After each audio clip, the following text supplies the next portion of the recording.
Meu nome é Osés, eu sou aqui da comunidade do assentamento Abapã, no município de Castro.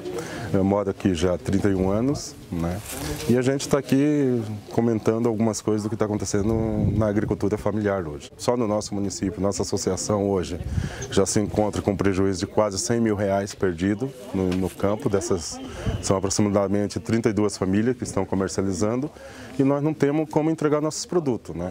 Porque as escolas estão fechadas e ninguém está se preocupando em responder para a gente quem que vai arcar com esse prejuízo que está acontecendo na agricultura familiar. Hoje nós temos panificação, nós temos doce, nós temos verduras, nós temos legumes, temos fruta e está todas perdendo. Hoje agora a gente está no pico da colheita da pocã, os agricultores não conseguem entregar as pocãs já começaram a cair, temos agricultores que estão aqui no Vale da Ribeira, que muitas vezes gastam com frete até chegar na cidade, quando chega na cidade tem que se voltar com seus produtos para trás, porque na verdade não tem como fazer a distribuição desses produtos.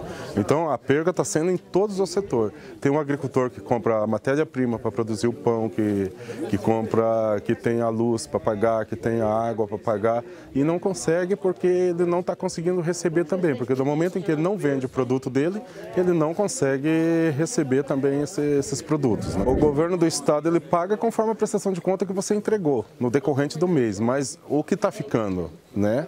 E o que a gente recebe das escolas é a seguinte informação: não tem um aluno, não tem como receber os produtos, né? Então a preocupação da gente é esse prejuízo. Somos nós, mas somos mais de 140 cooperativas e associações no Paraná. Quem vai arcar com esse prejuízo para a agricultura familiar?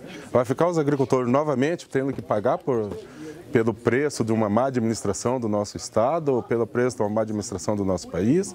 Novamente vai refletir na agricultura familiar? Quem vai ser o responsável para poder estar resolvendo essa situação para nós? É isso que a gente está pedindo, o apoio aí de quem estiver vendo a gente, que comece também a se manifestar, né? Porque é só se manifestando que a gente vai conseguir chegar em algum acordo aí.